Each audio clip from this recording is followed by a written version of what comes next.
नमस्कार, मी स्नेहल चौधरी. आपण पाहत आहात LS मराठी. पाहूयात काही महत्त्वाच्या घडामोडी.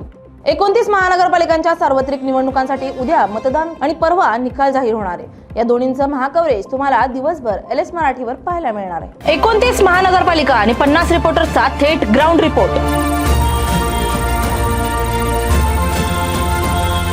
प्रत्येक डाव, प्रत्येक घडामोड, कोण जिंकणार कोण हरणार,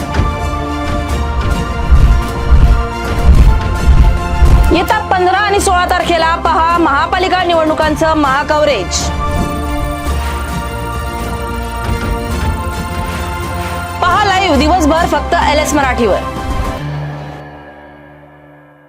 महापालिका निवडणुकीत मतदानावेळी यंदा पहिल्यांदाच पाडू यंत्र वापरलं जाणार आहे. हे पाडू यंत्र काय आहे, ते कसं काम करतं, त्याचा उपयोग कसा, याविषयी अधिक माहिती घेऊयात आमचे प्रतिनिधी सुमित साळवे यांच्याकडून.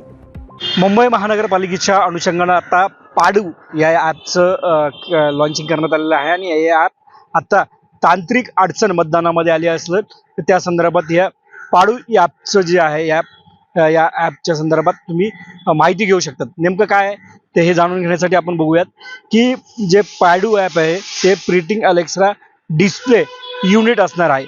या युनिटमध्ये तुम्हाला नेमकं मतदान असेल, बॅलेट असेल, त्याचबरोबर जे इतर मतदानाच्या संदर्भातल्या माहिती जी आहे या युनिटच्या आधारे तुम्हाला मिळणार आहे. एकंदरीत पाहायला गेलं तर जे बॅलेट युनिट असेल, त्याचबरोबर कंट्रोलिंग युनिट असेल, या संदर्भात ही जी माहिती आहे, तांत्रिक माहिती आहे, या ॲपच्या द्वारे मिळणार आहे.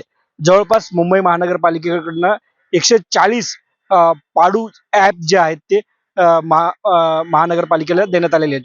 हे याची संपूर्ण ह्या युनिटची पाहणी किंवा हे युनिट भारतीय निवडणूक आयोगाच्या अंतर्गत असणार आहे.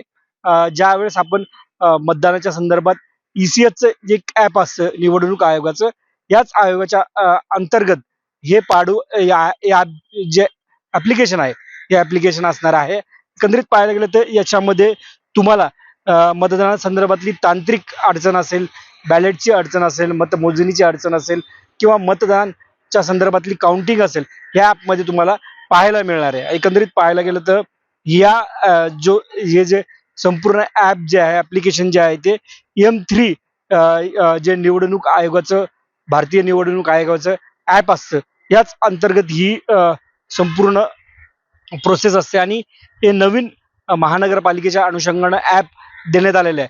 उद्या तुम्हाला जर मतदान करायचं असेल तर मतदानाच्या संदर्भातली माहिती या पाडू ॲपच्या ॲप्लिकेशनच्या अंतर्गत घेता येणार आहे आणि त्याचबरोबर बॅलेटच्या संदर्भातली देखील माहिती या पाडू ॲप्लिकेशनच्या जे ॲप आहे याद्वारे करण्यात येणार आहे. भारतीय निवडणूक आयोगाच्या अंतर्गत मुंबई महानगरपालिका असेल किंवा इतर महानगरपालिका असेल, त्याच्या अनुषंगानं हे ॲप निवडणूक आयोगाने देण्यात आलेलं आहे. कॅमेरामॅन कल्पेश मोरेसह सुमित साळवे, LS मराठी, मुंबई. मुंबई महापालिका निवडणुकीत पाडू यंत्राचा वापर केल्यासंदर्भात ठाकरे बंधू आणि शरद पवारांच्या राष्ट्रवादीने तीव्र आक्षेप घेतलाय. हे यंत्र कोणतं आहे, हे दिसतं कसं, हे सुद्धा आम्हाला माहित नाही, असं म्हणत मनसे अध्यक्ष राज ठाकरे यांनी संताप व्यक्त केलाय. विधानसभा आणि लोकसभेत वापरले नाही, मग आत्ताच का वापरत आहात, असा सवालही त्यांनी विचारलाय. तसेच पाडू यंत्राबाबत राजकीय पक्षांना निवडणूक आयोगाने माहिती का नाही दिली, असा सवालही त्यांनी विचारलाय. निवडणूक कामांसाठी बेस्ट बसचा वापर करण्यात येणार आहे. त्यासाठी मुंबई महापालिकेनं बेस्ट बसची मागणी केली आहे. त्यानुसार 1065 बेस्ट बस उपलब्ध केल्या जाणार आहेत. या बस 13 जानेवारीच्या मध्यरात्रीपासून ते 15 जानेवारीच्या मध्यरात्रीपर्यंत निवडणूक कामांसाठी उपलब्ध करण्यात येणार आहेत.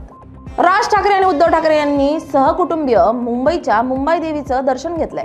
यावेळी ठाकरे कुटुंबियांनी पारंपरिक पद्धतीनं मुंबई देवीची पूजा केली आहे. त्यासोबत शिवसेनेचे नेते अनिल देसाई, अरविंद सावंत देखील उपस्थित होते. मुंबई देवीला मुंबई महापालिकेवर सत्ता येण्यासाठी त्यांनी साकडं घातलंय.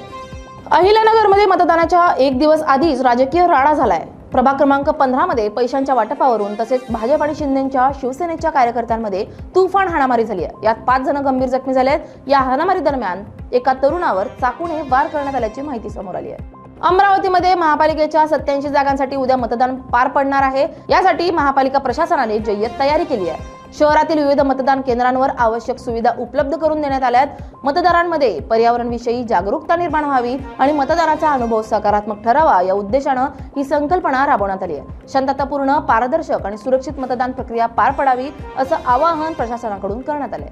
नांदेड वाघाळा शहर महानगरपालिकेच्या निवडणुकीची तयारी पूर्ण झाली आहे. आज कर्मचाऱ्यांना ईव्हीएम सह अन्य आवश्यक साहित्य देऊन मतदान केंद्रावर रवाना करण्यात आले. नांदेडमधल्या एकूण 600 मतदान केंद्रांवर 5,17,99 मतदार त्यांच्या मतदानाचा अधिकार बजावणार आहेत. 3,400 कर्मचारी उद्या होणाऱ्या मतदान प्रक्रियेसाठी काम करत आहेत. तर सीआरपीएफच्या तुकडीसह 3,500 पोलीस कर्मचारीही सुरक्षेसाठी तैनात करण्यात आले. चंद्रपूर महानगरपालिकेच्या निवडणुकीसाठी प्रशासन आता पूर्णपणे सज्ज झालंय. आज प्रभागनिहाय ईव्हीएम मशीन्स आणि निवडणूक साहित्याचं वाटप करण्यात आलंय. एकूण 17 प्रभागातील 66 जागांसाठी ही अटीतटीची लढाई पाहायला मिळणार आहे. राज्यात पोलीस शिपाई भरतीचा सराव करणाऱ्या उमेदवारांसाठी आनंदाची बातमी. सर्व जिल्ह्यातील पोलीस शिपाई भरतीमध्ये अर्ज सादर केलेल्या उमेदवारांची शारीरिक चाचणी 11 फेब्रुवारीपासून सुरू होणार आहे.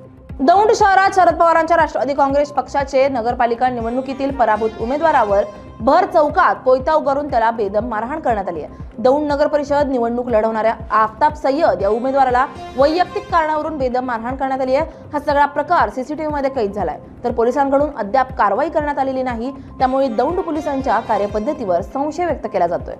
मुंबई गोवा राष्ट्रीय महामार्गावर रत्नागिरी हातखांबा परिसरात कार आणि दुचाकी यांच्यात भीषण अपघात झालाय. या अपघातात दुचाकीवरील दाम्पत्य गंभीर जखमी झालं असून त्यांच्यावर रुग्णालयात उपचार सुरू आहेत. पुढील तपास पोलिसांकडून सुरू आहे. जळगावच्या 40गाव मध्ये भरधाव ट्रकने दुचाकीला जोरदार धडक दिली आहे. या अपघातात 3 तरुणांचा जागीच मृत्यू झालाय. घटनेची माहिती मिळताच पोलिसांनी तातडीने घटनास्थळी धाव घेऊन परिस्थिती नियंत्रणात आणली आहे आणि पंचनामा देखील केले. अपघातानंतर ट्रक चालक वाहन घटनास्थळी सोडून फरार झालाय. पोलिसांनी ट्रक जप्त केला असून चालकाचा शोध सुरू आहे. या होत्या काही महत्त्वाच्या घडामोडी. पाहत रहा LS मराठी.